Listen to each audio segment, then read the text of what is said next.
Good morning everyone, welcome back to my channel. So this is our Jessie Chorley video number 12.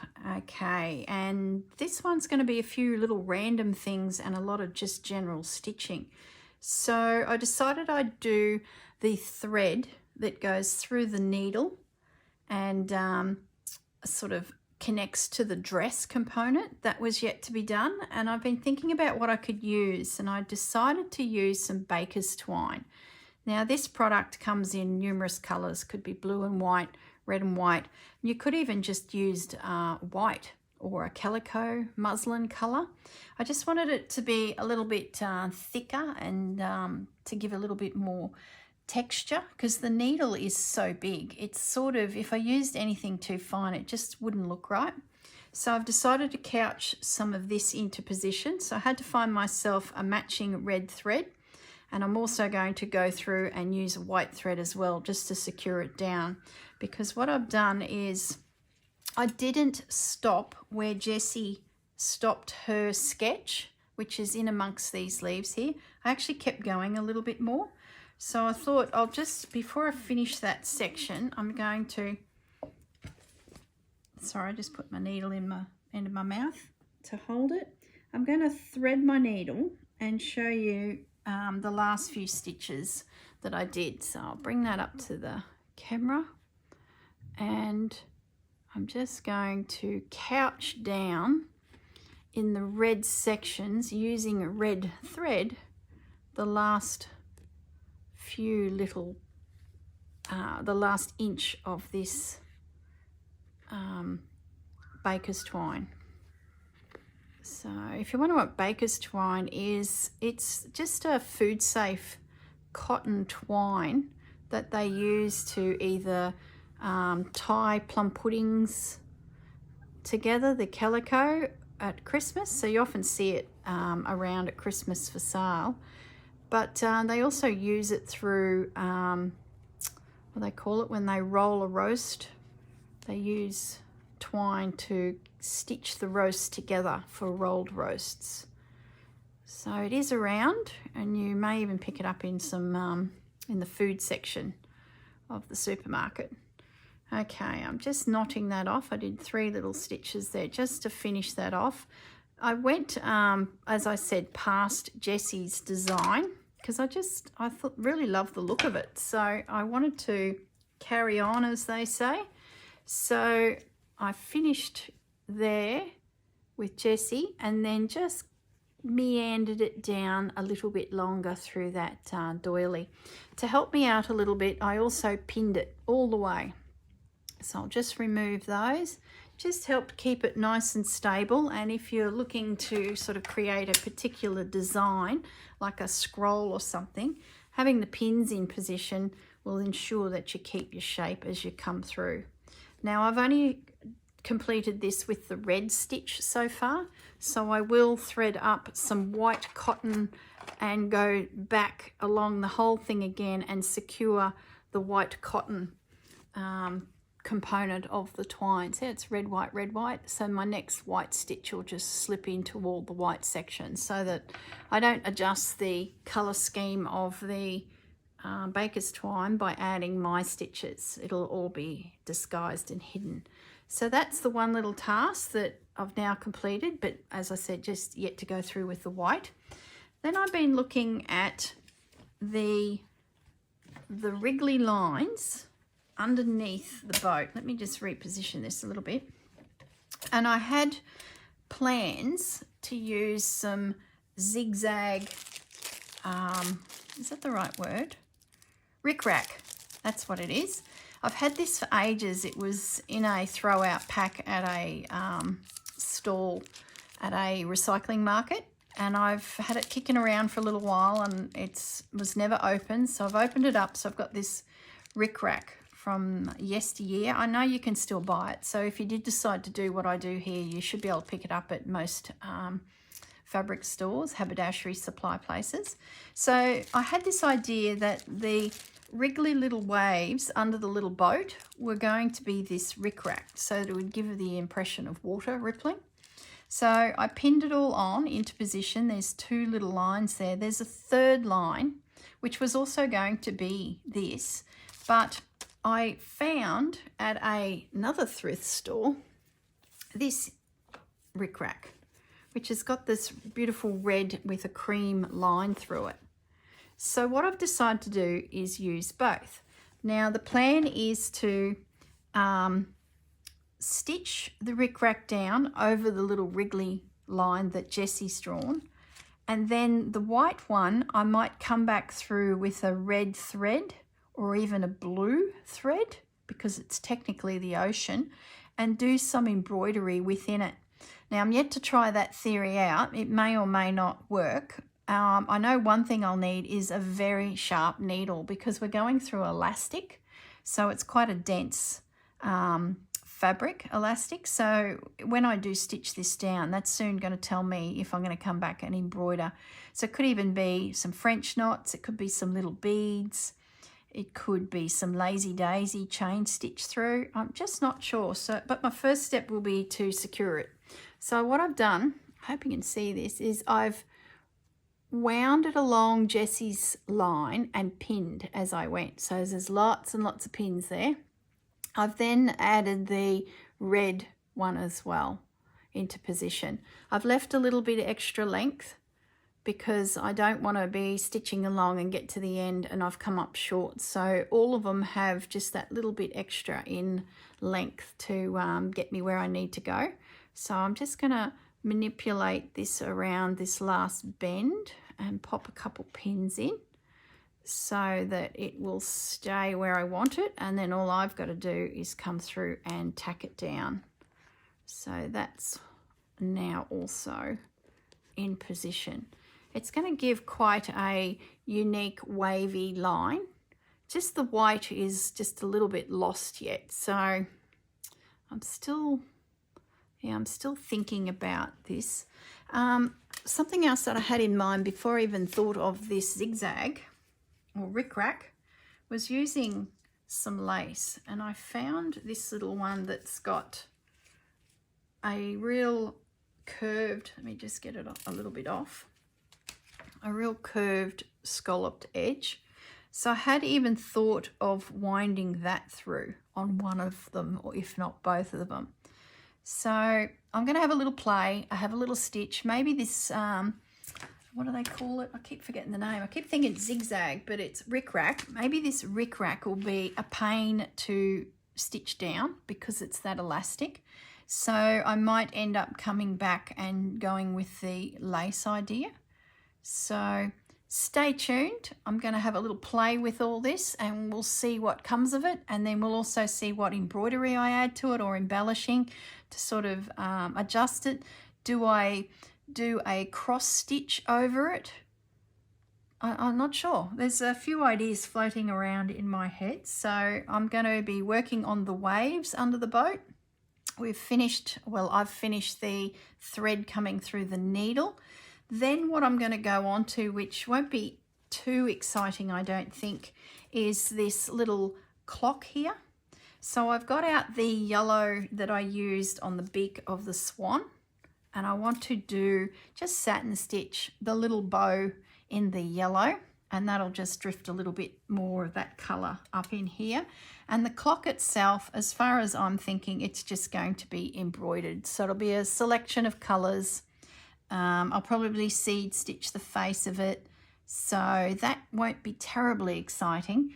What colors I use, I won't know until I sort of sit down to do that section. So that will be also completed. Now this little house, I'm thinking I'll do him as well. Now he'll be same as the clock.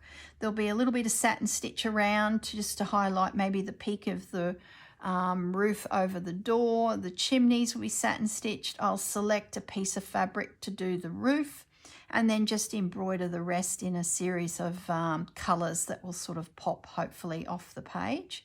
So not terribly exciting unless I think of something extra to do, you know, while I'm in that area. One idea that did come to my mind is I could create a garden around the base of the little house, because there's nothing sketched there from Jessie, but there is an opportunity to, I'll just grab a pointer, to put a few little embellishments of flowers around that little house, and the more I'm talking about, the more I'm going to do it. And they could drift up as high as the windows and even onto the house itself. So there'll definitely be something embroidered there.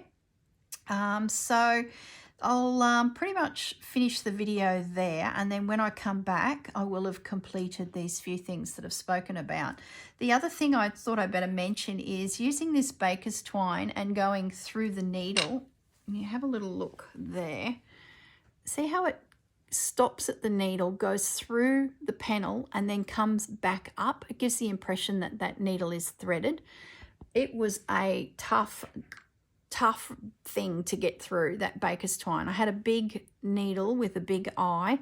I ended up getting my book awl and pushing a hole firstly through the fabric, which then created, you know, a nice big hole. Well, not too big, but, you know, decent for the needle and the baker's twine to go through.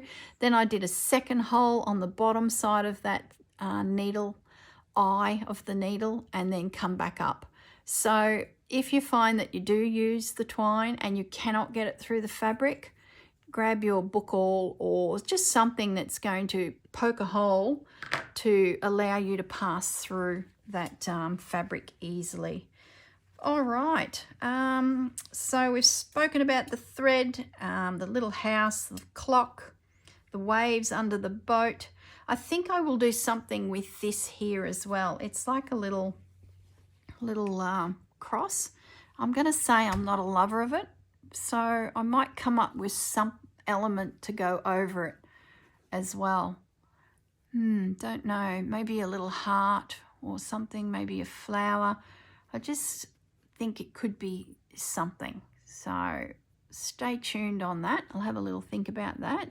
I might even drift up to this north and south, west and east symbol here and do that. I've got another flower here that needs completing like the others, so that's couching the little edge and dropping a little bit of lace. He's yet to have a little bead in the center, so he also needs completing. So there's going to be a bit of meandering through all this area here, which is predominantly going to be embroidery. So I will, like I said, stop the video. I'll complete this component. I'll even do a bit of seed stitch up through here as well. I'm going away again for a few days for work, so this will actually be good to take with me because I can just take some embroidery cottons and some needles and yeah, just sit and stitch without having to have too much of my craft room packed with me. So I shall stop the video and I'll be back in a second with all of that completed to show you what I came up with. Okay, see you in a moment. Bye. Hello everyone, I'm back. Now it's only been like 3 minutes. I thought I'd just pop back and show you what I've just done. I haven't yet been away to do all this stitching I've been talking about, but I've been working on the little cross that was underneath there that I decided I was wanting to cover. So what I've decided to do is I've cut a piece of calico or muslin that matches to cover it. It's like a little patch. So I'll seed stitch over that so it just becomes totally absorbed into the background, and that will cover the little design there. I then went hunting for something to go over it. So I've been mucking around with all my doily snippets. I've got heaps of them cut out that I can sort of dive into and select from, but nothing really came to the right sizing because I didn't want to cover her shoulder and the flower. Then I went to this trim I have, this lace, which is like the gift that keeps giving because I cut all of these little flowers off, and I've been using it in my Roxy Creations Journal of Stitchery pieces, the April one. So I thought, well, it hasn't joined the Jessie panel yet, so let's have a little play. So I've chosen a leaf. Is that up the right way? So once I get that stitched down and secure, this little leaf will go in there, and I like how I can still see my little X through the little motifs. So I'm just going to pin it into position. So now I've disguised that element is gone, and you can still see the little X, and you would not know that it was even there. So then you know how it goes. Once you start fiddling around, it just gets more and more. So I've started adding more trims and more doily bits. So I'll just point them out because it's becoming quite busy that it's not really too noticeable. But that there is one that I've just pinned into position. There's another one over on the side here because I had them in my hand. I'm thinking, well, they've got to go somewhere. I then added one to the bottom of the skirt. Then this leaf trim, there's 2 sizes on it. So I cut off the little one, which was too small for here, but I've tucked it in under the flower here. So that'll be stitched in.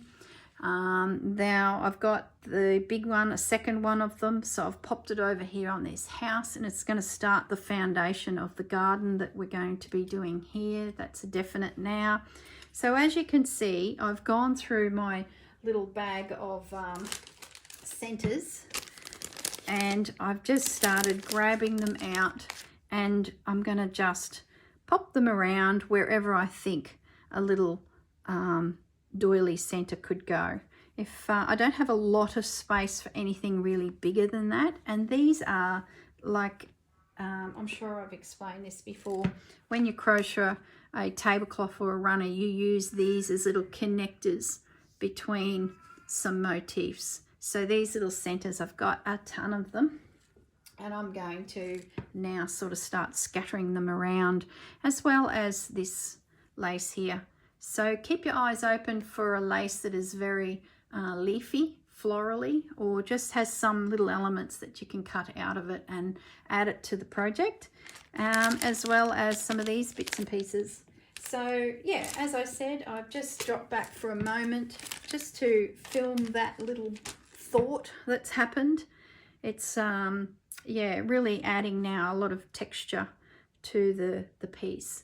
So yeah, I'll leave it at that. I'm now going to go away and do the stitching we've been talking about, and I'll join that section into this part of the video. Okay, stay safe everyone. I'll see you all very soon. Bye. Okay everyone, I'm back. I have completed the little house, the clock, and the waves or the squiggles that are under the boat at the top. So the little house, I ended up couching pretty much all of it. There's a little bit of satin stitch on the roof and on the chimneys, but the couching, I did notice from the little house we did earlier in the piece, this little one here, I would use one thread and then couch over it. But this one, because the house is getting a little bit bigger, I found that in quite a few of the spots I actually had to use 2 threads. So I do 1 thread and then come back down and couch over that one as well. And around the windows in some places, especially the top and the bottom, like the sills of the windows, I actually did 3 threads and then couched over it all. So it came up quite well. I did put a little mini itty bitty garden around the base of the little house. You can just see the little stitches there of green with a little French knot on top. And then I did a little vine up the side of the house. So that come up well. It's just so tiny, tiny, tiny. I then did the clock, which once again, just couched. I did a little bit of satin stitch at like the top of the 3 there. So satin stitch that, the 6, the 9 at the where it got quite thick, and then couch the rest. And then at the top, the little bow, I did that in satin stitch. To be honest, I am not a fan of satin stitch. I don't know why. I think it's because it maybe takes so long to go anywhere with it. I noticed that the bottom of this house was really thick, and in Jessie's way and style, she would have satin stitched through there. Most of her work is satin stitch. And I couldn't bring myself to do it. I was going to, but I just couldn't bring myself to do it. It just would take so long, and I'm never happy with the way the lines look when I'm doing something small in satin stitch. Like I can't get a straight line. Not that it really matters in this, but it's just one of those stitches that It's just, if I can avoid it, I will. So I couched in around that bottom, just following the shape of the house, even if it meant I didn't have a straight stitch going through, and I'd stop at the door and then adjust myself back at an angle and then adjust myself back to the corner of the house. So it's a little bit different in there than what you could do. As I said, you could use satin stitch. Now, I mentioned in the video that I was starting to add little clusters of things around, like the little piece on the bottom of the skirt, and then I had earmarked a little lace motif here. I ended up putting the second one here, and then just did a cluster of little rosettes, beads, and a button. So as I'm sort of working through now, any spots that are just bare, I'm putting something. So it'll really start to thicken up now as I start using up all my bits and pieces that are starting to accumulate from the project. Now the zigzag or rickrack, I was very undecided about it. I love the red, I'll put it down. I love the red and white, beautiful. Just, it matches beautifully. I did the white rickrack and I hated it. I then beaded it in blue beads, like a real sky blue bead. Hated it, unpicked it. Then I did crosses all over them. Hated that, unpicked it. Then I did French knots, still hated it. I'm thinking, that's it, it's got to go. I'll come up with something else. And just before I unpicked it, I just did a simple stitch over it as if the stitch was holding it down, but it's not. I went through with a white thread first and stitched it all down, which was relatively simple. I did mention I was concerned about stitching the thickness of what rickrack is. It's nearly like elastic, but it was really easy. But I did use a very sharp, thin needles, but it went through like butter. So that was simple. But then I was struggling with how to decorate it because it just looked like two white blobs. Well, I couldn't barely see it because they blended in with the panel being white on cream. So it had to be enhanced with something. And in the end, I chose just a simple stitch. I did it in the two main colors of our whole panel. And I actually really like it. And it looks like I've couched the rickrack down. So I was pretty happy with it in the end, and it does look like ripply water. The big red one, I don't mind either because it sort of breaks up what's happening below, and now we've got like, I don't know, a roof to this, or the soil in the ocean to this, or the sand in the ocean, and then the waves are starting on top of that. So whether that's what Jessie was wanting us to see when we do this, I'm not sure. I'm very perplexed about this ship that's in amongst all this. It's quite an odd thing. Whether she is inspired by living near the ocean or something, I'm really not sure. I know she posted a video a couple months ago where she was riding a horse. So, and I think she made a comment about returning to the farm. So I don't know if that's her farm, her childhood, or what. Whether there's an ocean nearby, I'm not sure. Who knows? I'm just guessing. So I'm pretty pleased with the way that my rickrack came up. So you can see I just scooted along the rickrack, just a simple stitch. I think it was one of those things where I was overthinking it. I think coming to from that dress, which was just epic to do, that when I got to this section, it was just embroidery. So the house, the clock, it was quite simple. And I think it took a bit to calm me down and just do the true embroidery that is all about a Jessie Chorley panel.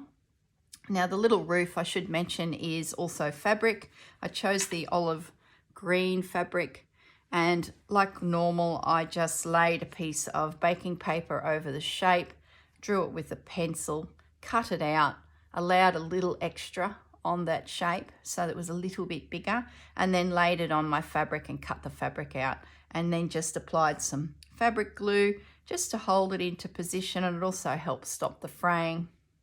And then just did a simple stem stitch around the little roof to secure it. I think that's all I did. As you can see, we've got some little lace motifs tucked in here and there. I did finish this little flower. I then went to the top here and finished this little flower, and then I noticed there was one more over here on the side that I'd drawn in, so he's in position. So that should be all of those little guys completed, unless there's a gap somewhere where I think I can do something. Okay, I'm going to stop the video there. I'm not sure what I will do next. I'm still thinking about the ship.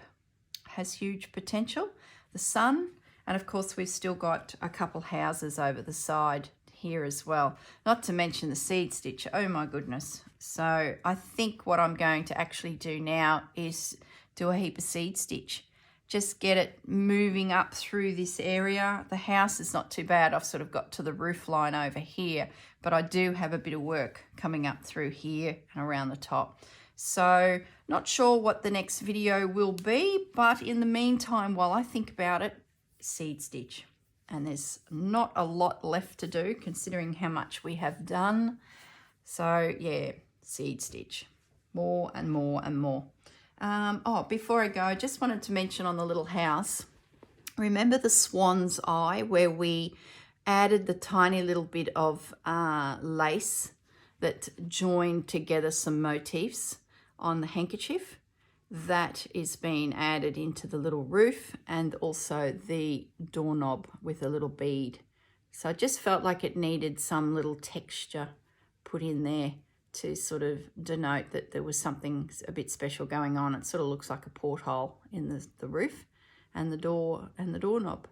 Okay, everyone, I think that is it. I will leave you all in peace. Enjoy your stitching, enjoy your week, and I will see you all next Friday. Bye.